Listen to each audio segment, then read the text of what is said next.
আসসালামু আলাইকুম ভিউয়ার্স। রাত বাজে ১টা। হঠাৎ আমাদের খুব ইচ্ছে হলো ৪ ভাই বোনের আমরা পিৎজা খাবো।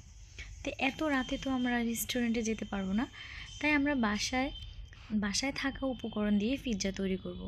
তো আমরা এক একজনে এক এক কাজে লেগে লেগে গেলাম। আমি চিকেনগুলো রেডি করলাম, কেটে একটু আদা রসুন বাটা, হালকা একটু জিরা ধনিয়ার গুঁড়া মিক্সড করে ম্যারিনেট করে রাখলাম। এখন ফ্রাই প্যানে কিছু তেল গরম করে আমি চিকেনগুলোকে একটু ভেজে নেব। আসলে মানে কি বলবো, যখন কোনো জিনিস খাইতে মন চায়, তো এটা যদি না খাইতে পারে তাহলে মনে হয় আজকে রাতে আর ঘুমই হবে না। আমরা যখন ৪ ভাই বোন একসাথে হই তখন আমাদের এরকম অদ্ভুত অদ্ভুত কিছু মাথায় আসে। তো এদিক দিয়ে আমার ভাই চিজটাকে যে একটু গ্রাইন্ডিং করে নিল, আর আমার ছোটো বোনে যে পিৎজার ডোটা তৈরি করলো। তো যাই হোক, আমরা যে পিৎজার জন্য এটা যে একটা স্ট্রেনারে আমি সব একটা রুটির মতো করে নিই। দেন এখানে আমি ওভেনে আজকে পিৎজাটা বেক করব, তো ওভেনটাকে ফ্রিহিট করে নিলাম। এখানে আমি কিছু সস দিয়ে দিলাম, দেন চিজগুলা চিটিয়ে দিলাম।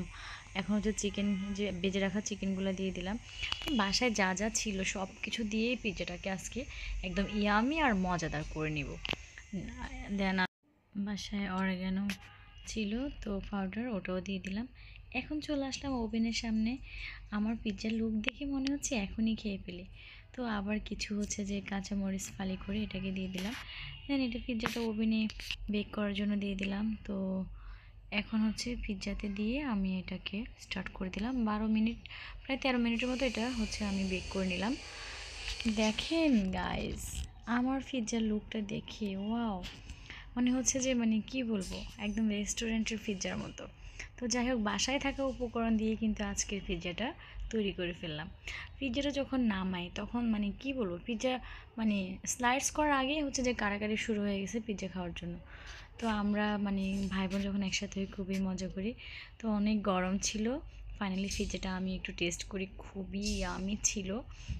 পিৎজা বার্গ বা পিৎজা হাটের যে পিৎজাগুলা, ওগুলাকেও হার মানাবে, এত সফট আর এত জুসি ছিল। তো আজকের ভিডিওটা এই পর্যন্তই ভিউয়ার্স। আল্লাহ হাফেজ।